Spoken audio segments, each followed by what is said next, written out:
ನಮಸ್ಕಾರ ರೀಪ ಎಲ್ಲರಿಗೂ. ಬೆಳಗಾವಿ ಜಿಲ್ಲೆಯ ಹುಕ್ಕೇರಿ ತಾಲೂಕಿನ ವಿದ್ಯುತ್ ಸಹಕಾರಿ ಸಂಘ ಈಗ ಭಾಳ ರಂಗಾತ್ರಿ. ರಂಗಾಗ ಕಾರಣ ಏನ್ರಿ, ಈಗ ಅಲ್ಲಿ ಅಖಾಡಕ್ಕೆ ಇಳಿದಾರ ಬಾಲಚಂದ್ರ ಜಾರಕಿಹೊಳಿ ಯಾವಾಗ ಅಖಾಡಕ್ಕೆ ಇಳಿತಾರ ಅಲ್ಲಿ ಯಾವಾಗಲೂ ರಂಗ ಇರುವುದನ. ಯಾಕಂದ್ರೆ ಯಾರಿಗೂ ಹೆದರಕ್ಕೆ ಹೋಗಬೇಡ್ರಿ. ನಿಮ್ಮ ಲೈನ್ ಕಟ್ ಮಾಡ್ತೀವಿ, ಪೈಪ್ಲೈನ್ ಕಟ್ ಮಾಡ್ತೀವಿ, ನೀವು ಹೊಳೆಯಿಂದ ನೀರು ಜಗ್ಗು ಸಲುವಾಗಿ ಕಟ್ ಮಾಡ್ತೀವಿ ಅಂಥೇಳಿ ನಿಮಗೆ ಗೊಡ್ಡ ಬೆದರಿಕೆ ಏನು ಹಾಕಾಕತ್ತಾರ. ಅದು ಯಾವ ಗೊಡ್ಡ ಬೆದರಿಕೆಗಳಿಗೆ ಹೆದರಬೇಡ್ರಿ. ನಮ್ಮ ಅಪ್ಪನಗೌಡ ಪಾಟೀಲ್ ಪೆನಲ್ಗೆ ಸಪೋರ್ಟ್ ಮಾಡಿರಿ. ನಾವು ನಿಮ್ಮ ಜೊತೆ ಅದೀವಿ. ಯಾವಾಗಲೂ ರೈತಾಪಿ ಜನರ ಜೊತೆ ನಾವು ಅನೇಕ ಬಾರಿ ಅನೇಕ ಯೋಜನೆಗಳ ಮುಖಾಂತರ ಕ್ರಾಂತಿ ಮಾಡಿದ್ದೀವಿ ಅಂತಾರ ಬಾಲಚಂದ್ರ ಜಾರಕಿಹೊಳಿ. ಈ ಕಡೆ ನೋಡ್ರಿ, ರಾಹುಲ್ ಜಾರಕಿಹೊಳಿ ರಭಸದಿಂದ ಪ್ರಚಾರ. ಆ ಕಡೆ ಲಕ್ಕನ ಜಾರಕಿಹೊಳಿ ಮಧ್ಯಾಹ್ನ ಬರ್ತಾರೆ. 7-8 ಗಂಟೆ ತನಕ ಒಂದು 10-12 ಹಳ್ಳಿ ಅಡ್ಡಾಡಿ ಯಾವುದೇ ದ್ವೇಷಿಲ್ಲ ಸಮಾಧಾನದಿಂದ ಮಾತಾಡಿ ಹೊಂಟಾರ. ಉಸ್ತುವಾರಿ ಮಂತ್ರಿ ಮಾತ್ರ ಮನೆಗೆ ಹೋಗಿ ಮನವರಿಕೆ ಮಾಡಿ ಕೊಡಾಕತ್ತಾರ. ನಾವು ಬಂದರೆ ಏನು ಮಾಡ್ತೀವಿ? ಇದು ಒಂದು ಯಕ್ಷ ಪ್ರಶ್ನೆ. ಈಗ ಅಲ್ಲಿ ಒಂದು ಹುಲಿ ಮಾತ್ರ ಇನ್ನೂ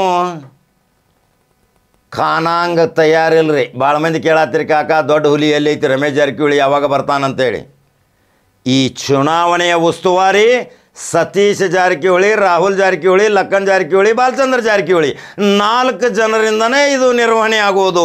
ಹಂಗೇನಾದ್ರೂ ಅವಶ್ಯಕತೆ ಬಿದ್ದರೆ ರಮೇಶ್ ಜಾರಕಿಹೊಳಿ ಎಲ್ಲಾದ್ರೂ ಆ ಹುಲಿ ಬತ್ತ ಹೊರಗೆ ಹುಕ್ಕೇರಿ ಇನ್ನು 16 ಬರ್ತಾವೆ, 15 ಬರ್ತಾವೆ. ಈ ಪರಿಸ್ಥಿತಿ ನಿರ್ಮಾಣ ಆಕೈತಿ. ಅದರ ಸಲುವಾಗಿ ರಮೇಶ್ ಜಾರಕಿಹೊಳಿ ಈಗ ರಿಸರ್ವ್. ಕ್ರಿಕೆಟ್ ಮ್ಯಾಚ್ ಆಡುವಾಗ ಒಬ್ಬ ಎಕ್ಸ್ಟ್ರಾ ಪ್ಲೇಯರ್ ಇಟ್ಟಿರ್ತಾರೆ, ಹೋಯ್ತಾರ್ರಿ ಬಲಾಢ್ಯ ವ್ಯಕ್ತಿನ. ಅದು ಏನಾರು ಸಮಸ್ಯೆ ಆದ್ರೆ ಅಷ್ಟ ಎಕ್ಸ್ಟ್ರಾ ಪ್ಲೇಯರ್ ಬಿಡ್ತಾರೆ. ಎಕ್ಸ್ಟ್ರಾ ಪ್ಲೇಯರ್ ಬಂದ್ರೆ 4-6. ಅದರ ಸಲುವಾಗಿ ರಮೇಶ್ ಜಾರಕಿಹೊಳಿ DCC ಬ್ಯಾಂಕ್ದ ರಣತಂತ್ರವನ್ನು ಹೆಣೆದು ವಿದೇಶಕ್ಕೆ ಹೋಗಿದ್ದಾರೆ. ನೀನು ವಿದೇಶದಿಂದ ಬಂದ ತಕ್ಷಣ ಎಲ್ಲಿ ಮತ್ತು ಹುಕ್ಕೇರಿ ಚುನಾವಣೆ ಅಖಾಡಕ್ಕೆ ಇಳಿತಾರೋ ಕಾದು ನೋಡಬೇಕು. ದೂರವಾಣಿ ಸಂಪರ್ಕದಿಂದ ಸತತ ಸಂಪರ್ಕ ಮಾಡಕತ್ತೀನಿ, ಲಭ್ಯ ಆಗ್ತಾ ಇಲ್ಲ. ಲಭ್ಯ ಆದ ತಕ್ಷಣ ರಮೇಶ್ ಜಾರಕಿಹೊಳಿ ಹುಕ್ಕೇರಿ ರೌಂಡ್ ಹೊಡಿತಾರೋ ಅನ್ನೋದು ನಿಮಗೆ ಕೂಲಂಕುಷವಾಗಿ ಮಾಹಿತಿ ಕೊಡ್ತೀನಿ. ರಮೇಶ್ ಜಾರಕಿಹೊಳಿಯ ಚಿತ್ತ ಎಲ್ಲರ ಕಡೆ ಈಗ ಹೊಂಟೈತಿ. ರಮೇಶ್ ಜಾರಕಿಹೊಳಿ DCC ಬ್ಯಾಂಕ್ 12 ರಣತಂತ್ರ ಹೆಣದು ಹೋಗ್ಯಾರ್ರಿ. ಒಂದ ಟೇಬಲ್ ಮೇಲೆ ಸತೀಶ್ ಜಾರಕಿಹೊಳಿ, ರಮೇಶ್ ಜಾರಕಿಹೊಳಿ, ಬಾಲಚಂದ್ರ ಜಾರಕಿಹೊಳಿ, ಲಕ್ಕನ್ ಜಾರಕಿಹೊಳಿ, ಬಿಂಸಿ ಜಾರಕಿಹೊಳಿ, ರಾಹುಲ್ ಜಾರಕಿಹೊಳಿ, ತಂಗಿ ಪ್ರಿಯಾಂಕಾ ಜಾರಕಿಹೊಳಿ ಎಲ್ಲರೂ ಕೂಡಿ ಒಂದು ಸುತ್ತಿನ ಮಾತುಕತೆ ಮಾಡಿ 12 ಸೀಟ್ ಈಗಾಗಲೇ ಮಾಡಿ ಅದನ್ನು ಕಟ್ಟಿಟ್ಟ ಬುತ್ತಿ DCC ಬ್ಯಾಂಕಿಗೆ ಒಂದು ಘೋಷಣೆ ಕೂಗಿ ಹೋಗ್ಯಾರ. ಅದು ಅವರ ಕಬ್ಜಾಕ್ಕೆ. ಇನ್ನು ಪ್ರತಿಷ್ಠೆಯ ಪ್ರಶ್ನೆ ಆದಂಥ ಇದು ಹುಕ್ಕೇರಿ ಸಹಕಾರಿ ಎಲೆಕ್ಟ್ರಿಕ್ ಸೊಸೈಟಿ ಯಾವ ರೀತಿ ಇನ್ನು ಕಬ್ಜಾ ತಗೋತಾರ ಕಾದು ನೋಡ್ರಿ.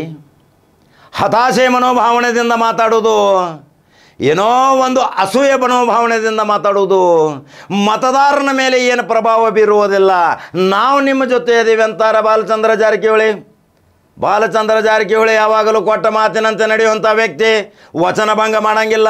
ಎಷ್ಟೋ ಜನರಿಗೆ ಯಾವಾಗ ಪ್ರಾಮಿಸ್ ಮಾಡ್ಯಾನ, ಕೆಲಸ ಮಾಡಿ ಕೊಟ್ಟಾನ, ಅವರಿಗೆ ಸುಖ ದುಃಖದಾಗ ಭಾಗಿಯಾಗಿ ಸಹಾಯ ಮಾಡ್ಯಾನ. ಇದು ಒಂದು ಸಿದ್ಧಾಂತ. ಇದೇ ಜಾರಕಿಹೊಳಿ ಸಾಮ್ರಾಜ್ಯದ ಒಂದು ತತ್ವ. ಹಂಗಾದ್ರೆ ಹುಕ್ಕೇರಿಯ ಚುನಾವಣೆ ಸಮೀಕ್ಷೆ ಎಲ್ಲ ಕಡೆ ಅಡ್ಡಾಡಿ ನೋಡಿ ಬನ್ನಿರಿ. ನಿನ್ನೆ ಹೋಗಿನಿ ಮೊನ್ನೆ ಹೋಗಿನಿ ಗೊಪ್ತರಿ ನಮ್ದು. ಹೋಗಿ ನೋಡಿದಾಗ ಇಲ್ಲರಿ ಭಾಳ ದಿವಸ ಆಯ್ತು, ಈಗ ಒಮ್ಮೆ ಜಾರಕಿಹೊಳಿ ಸೌಕರ್ಯನ ಕೊಟ್ಟು ನೋಡ್ಬೇಕು ಮಾಡೇವಿ. ಮತದಾರ ಭಾಳ ನಾವು ಸೂಕ್ಷ್ಮವಾಗಿ ಕೇಳಿದಾಗ ಅಂತರಾತ್ಮದ ಧ್ವನಿಯ ಮುಖಾಂತರ ನಮಗೆ ಹೇಳಿದ್ದು ಇವತ್ತು ನೀವು ನೋಡಬಹುದು. ಹುಕ್ಕೇರಿ ಕತ್ತಿಯವರ ರಭಸನೂ ಜೋರೈತಿ. ಅವರು ಅಣ್ಣ ತಮ್ಮ ಎಲ್ಲರೂ ಕೂಡಿ ಮಾತಾಡಕತ್ತಾರ. AB ಪಾಟೀಲ್ರದ support ತೊಗೊಂಡಾರ. ಇನ್ನು AB ಪಾಟೀಲ್ರದ ಎಷ್ಟಲ್ಲಿ ಶಕ್ತಿ ಕೆಲಸ ಮಾಡ್ತೈತಿ, ಇನ್ನಲ್ಲಿ ಕತ್ತಿ ಸಹೋದರರು ಮತ್ತು ಅವ್ರ ಮಕ್ಕಳು ಯಾವ ರೀತಿಯ ಕೆಲಸ ಮಾಡ್ತಾರೆ, ಮತದಾರ ಎಕಡೆ ಒಲಿತಾನ ಕಾದು ನೋಡ್ಬೇಕು. ಆದರೆ ಅಲ್ಲಿ ಬಾಲಚಂದ್ರ ಜಾರಕಿಹೊಳಿ ಎಲ್ಲರ ದೃಷ್ಟಿ ಬಾಲಚಂದ್ರ ಜಾರಕಿಹೊಳಿ ಮೇಲೆ. ಯಾಕೆಂದರೆ ಬಾಲಚಂದ್ರ ಜಾರಕಿಹೊಳಿ ಯಾರಿಗೂ ನೋವು ಮಾಡಲಾರ್ದಂಥ ಮನುಷ್ಯ. ಅದು ದೇವತೆಗಳ ಶಕ್ತಿ ಹೊಂದಿದಂಥ ಅಪರೂಪದ ವ್ಯಕ್ತಿ, ಅಪರೂಪದ ರಾಜಕಾರಣಿ. ಸರಳವಾಗಿ ಸಿಗ್ತಾನೆ, ಸರಳವಾಗಿ ಭೇಟಿಯಾಗ್ತಾನೆ. ಇದೇ ಇವತ್ತಿನ ವಿಶೇಷ ಸ್ಟೋರಿ. ಹಾಗಾದರೆ ಹುಕ್ಕೇರಿಯ ಮತದಾರ ಬಂಧುಗಳೇ, ಹುಕ್ಕೇರಿಯ ಪುಣ್ಯವಂತ ಮಹಾಜನತೆ ಏನೇನು ಕಮೆಂಟ್ ಹಾಕ್ತೀರಿ ಹಾಕ್ರಿ. ನನಗಂತೂ ನೀವು ಈ ರೀತಿ ಚಿಂಗಮ್ ಗತೆ ಜಗ್ಗಾಡತ್ತೀರಿ. ನಾವು ಯಾರು ಪರವಾಗಿಲ್ಲ, ಯಾರು ವಿರೋಧ ಇಲ್ಲ. ಸತ್ಯಾಂಶ ಹೇಳ್ರೆ ನಿಮಗೆ ಚುರುಕು ಹತ್ತೈತಿ. ನಾ ಏನು ಮಾಡಲಿ? ಹಕೀಕತ್ ನಿಮಗೆ ಹೇಳಬಾರ್ದೆ. ಸತ್ಯ ಹೇಳ್ರಿ, ಯಾವಾಗಲೂ ಸತ್ಯ ಕಹಿ, ಆದರೆ ಸತ್ಯವೇ ಗೆಲ್ಲತೈತಿ. ಇದೇ 3ನೇ ಸತ್ಯಪ್ಪನ ದರ್ಬಾರದೊಂದಿಗೆ ನೋಡ್ಕೊತ ಹೋಗ್ರಿ. ಹಂಗಾದ್ರೆ ಯೂಟ್ಯೂಬ್ದಾಗ ಬಟ ನೋಡ್ರಿ, ನಂಬರ್ 1 ನ್ಯೂಸ್ ಕನ್ನಡ ಫಾಲೋ ಮಾಡ್ಕೊತ ಹೋಗ್ರಿ. ಅನಿಸಿಕೆಗಳನ್ನ ಹಾಕಿರಿ, ಕೆಟ್ಟು ಹಾಕಿರಿ, ಒಳ್ಳೇದು ಹಾಕಿರಿ. ತಯಾರಾದ ಉತ್ತರ ಕೊಡಕ್ಕೆ ಮತ್ತೊಂದು ಸುದ್ದಿ ಹೋಗಿ ಬರ್ತೀನಿ. ನಮಸ್ಕಾರ. ಪಾಟೀಲ್ ಪ್ಯಾನೆಲ್ಗೆ ಮತವನ್ನು ಹಾಕಿ ಆಜ್ ತಂದು ನಿಮ್ಮೆಲ್ಲರ ಸೇವೆ ಮಾಡಕ್ ಅವಕಾಶ ಮಾಡಿಕೊಡ್ಬೇಕಂತೇಳಿ ಎಲ್ಲರ ಪರ ಕಳಕಳಿಯಿಂದ ಕೈ ಮುಗಿದು ತಮ್ಮಲ್ಲಿ ವಿನಂತಿ ಮಾಡ್ಕೊಳಕ್ ನಾವು ಇವತ್ತು ತಮ್ಮ ಊರಿಗೆ ಬಂದಿದ್ದೀವಿ. ತಾವೆಲ್ಲರೂ ಯಾಕಂದ್ರೆ ಸಾಕಷ್ಟು ಪ್ರಚಾರ ಈಗಾಗಲೇ ಸನ್ಮಾನ್ಯ ಸತೀಶ್ ಜಾರಕಿಹೊಳಿ ಅವರು, ಸನ್ಮಾನ್ಯ ಅಣ್ಣಾಸಾಹೇಬ್ ಜೊಲ್ಲೆ ಅವರು, ಶಶಿಕಾಂತ್ ನಾಯ್ಕ ಅವರು, ಎಲ್ಲ ನಮ್ಮ ಹೀರಾ ಶುಗರ್ ಫ್ಯಾಕ್ಟರಿ ಎಲ್ಲ ಆಡಳಿತ ಮಂಡಳಿ ಸದಸ್ಯರು, ಎಲ್ಲ ಹಿರಿಯರ ಎಲ್ಲರೂ ಇವತ್ತು ಎಲ್ಲ ಹಳ್ಳಿಗೆ ಹೋಗಿ ಪ್ರಚಾರ ಮಾಡಿ ಎಲ್ಲ ವಿನಂತಿ ಮಾಡ್ಕೊತಾ ಇದ್ವಿ. ತಮ್ಗೊಂದು ಯಾಕಂದ್ರೆ ದೇವರು ಇದೊಂದು ದೊಡ್ಡ ಅವಕಾಶ ಕೊಟ್ಟಿದ್ದಾನೋ, ಇದನ್ನ ಅವಕಾಶ ತಾವು ಉಪಯೋಗ ಮಾಡ್ಕೊಂಡಾರ ತಮ್ಗೆಲ್ಲ ಒಳ್ಳೇದಾಗ್ತೈತೆ ಅಂತ ಹೇಳಿ ತಮ್ಮಲ್ಲಿ ವಿನಂತಿ ಮಾಡ್ಕೊಂಡು ಈ ವ್ಯಾಪ್ತಿಯಲ್ಲಿ ಇರುವಂತ ಮತದಾರ ಪ್ರಭುಗಳಿಗೆ, ರೈತ ಬಾಂಧವರಿಗೆ 1-2-3 ವಿಷಯ ನಾವು ವಿನಂತಿ ಮಾಡ್ಕೋತೀನಿ. ಯಾಕಂದ್ರೆ ಈಗಾಗಲೇ ನಮ್ಮ ವಿರೋಧಿಗಳು ಈ ಭಾಗದಲ್ಲಿ ಏನು 2 ಸುದ್ದಿ ಎಬ್ಸತ್ತಾರಂದ್ರೆ ಎಲ್ಲ ನಮ್ಮ ರೈತರು ಜಂಪ್ ಹಾಕಿರ್ತಾರೋ, ಈ ಗುಂಪು ಅಂದ್ರೆ ಜಂಪ್ ತೆಗಿತಾರ ಅಂತ ಹೇಳ್ತಾರೆ.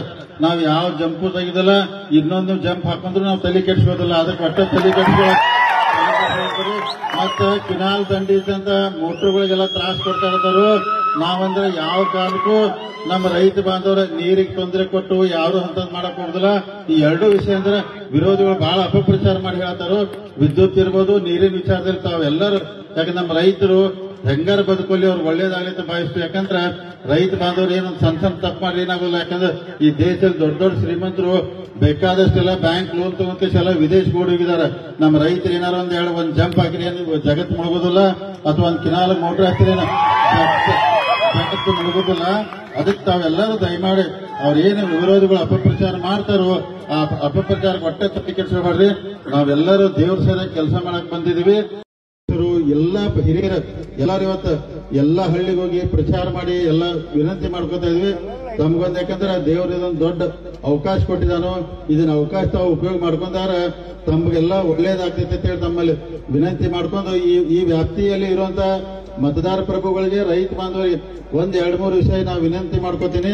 ಯಾಕಂದ್ರೆ ಈಗಾಗಲೇ ನಮ್ಮ ವಿರೋಧಿಗಳು ಈ ಭಾಗದಲ್ಲಿ ಏನು 2 ಸುದ್ದಿ ಎಬ್ಸತ್ತಾರಂದ್ರೆ ಎಲ್ಲ ನಮ್ಮ ರೈತರು ಜಂಪ್ ಹಾಕಿರ್ತಾರೋ, ಈ ಗುಂಪು ಅಂದ್ರೆ ಜಂಪ್ ತೆಗಿತಾರ ಅಂತ ಹೇಳ್ತಾರೆ. ನಾವು ಯಾವ ಜಂಪು ತೆಗಿದಲ್ಲ, ಇನ್ನೊಂದು ಜಂಪ್ ಹಾಕೊಂಡ್ರು ನಾವು ತಲೆ ಕೆಡಿಸ್ಬೋದಿಲ್ಲ. ಅದಕ್ಕೆ ಒಟ್ಟ ತಲೆ ಕೆಡಿಸ್ಕೊ ಮತ್ತೆ ಕಿನಾಲ್ ದಂಡಿ ಇದ್ದಂತ ಮೋಟ್ರುಗಳಿಗೆಲ್ಲ ತ್ರಾಸ ಕೊಡ್ತಾ ಇರ್ತಾರೋ. ನಾವಂದ್ರೆ ಯಾವ ಕಾರಣಕ್ಕೂ ನಮ್ಮ ರೈತ ಬಾಂಧವರ ನೀರಿಗೆ ತೊಂದರೆ ಕೊಟ್ಟು ಯಾರು ಅಂತ ಮಾಡಕ್ ಹೋಗುದಿಲ್ಲ. ಈ 2 ವಿಷಯ ಅಂದ್ರೆ ವಿರೋಧಿಗಳು ಬಹಳ ಅಪಪ್ರಚಾರ ಮಾಡಿ ಹೇಳ್ತಾರೋ. ವಿದ್ಯುತ್ ಇರ್ಬೋದು, ನೀರಿನ ವಿಚಾರದಲ್ಲಿ ತಾವೆಲ್ಲರೂ, ಯಾಕಂದ್ರೆ ನಮ್ಮ ರೈತರು ಹೆಂಗಾರ ಬದುಕಲ್ಲಿ ಅವ್ರು ಒಳ್ಳೇದಾಗಲಿ ಅಂತ ಭಾವಿಸ್ತು. ಯಾಕಂದ್ರೆ ರೈತ ಬಾಂಧವರು ಏನೊಂದು ಸಣ್ಣ ತಪ್ಪು ಮಾಡಿ ಏನಾಗೋಲ್ಲ. ಯಾಕಂದ್ರೆ ಈ ದೇಶದಲ್ಲಿ ದೊಡ್ಡ ದೊಡ್ಡ ಶ್ರೀಮಂತರು ಬೇಕಾದಷ್ಟೆಲ್ಲ ಬ್ಯಾಂಕ್ ಲೋನ್ ತಗೊಂತೆಲ್ಲ ವಿದೇಶಕ್ಕೆ ಹೋಗಿದ್ದಾರೆ. ನಮ್ಮ ರೈತರು ಏನಾರು ಒಂದು ಜಂಪ್ ಹಾಕಿರಿ ಜಗತ್ತು ಮುಳುಗೋದಿಲ್ಲ, ಅಥವಾ ಒಂದು ಕಿನಾಲ್ ಮೋಟರ್ ಹಾಕಿರಿ ಜಗತ್ತು ಮುಳುಗೋದಿಲ್ಲ. ಅದಕ್ಕೆ ತಾವೆಲ್ಲರೂ ದಯಮಾಡಿ ಅವ್ರೇನು ವಿರೋಧಿಗಳು ಅಪಪ್ರಚಾರ ಮಾಡ್ತಾರೋ ಆ ಅಪಪ್ರಚಾರಕ್ಕೆ ಒಟ್ಟೆ ತಪ್ಪಿ ಕೆಡಿಸ್ಕೋಬೇಡ್ರಿ. ನಾವೆಲ್ಲರೂ ದೇವ್ರ ಸರಿಯಾಗಿ ಕೆಲಸ ಮಾಡಕ್ ಬಂದಿದೀವಿ. ತಾವೆಲ್ಲರೂ ನೀವು ನೋಡಾತಿರ್ಬೋದು, ಸತೀಶ್ ಜಾರಕಿಹೊಳಿ ಇರ್ಬೋದು, ಅಣ್ಣಾಸಾಹೇಬ್ ಜೊಲ್ಲೆ ಇರ್ಬೋದು, ನಾವಿರ್ಬೋದು.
ಚುನಾವಣೆ ನಿಮಿತ್ತವಾಗಿ ಹಮ್ಮಿಕೊಂಡಂತಹ ಈ ಸಭೆಯಲ್ಲಿ ಹಾಸನದಲ್ಲಿರುವಂತಹ ವಿಧಾನ ಪರಿಷತ್ ಸದಸ್ಯರಂತ ಲಕ್ಷ್ಮೀ ಕಾಕಾವಳಿರ್ಬೋದು, ವೇದಿಕೆ ಮೇಲೆ ಸಮಯದ ಕಾರಣಕ್ಕಾಗಿ ಉಪಸ್ಥಿರುವಂತ ಎಲ್ಲ ಅವರಿಂದ ಎಲ್ಲ ಮುಖಂಡರಾಗಿರ್ಬೋದು, ಗ್ರಾಮದ ಹಿರಿಯರಾಗಿರ್ಬೋದು, ಗ್ರಾಮ ಪಂಚಾಯತ್ ಸದಸ್ಯರಾಗಿರ್ಬೋದು, ಎಲ್ಲ ಆತ್ಮೀಯ ಬಂಧುಗಳಿಗೆ ನಮಸ್ಕಾರ ಮಾಡ್ತಾ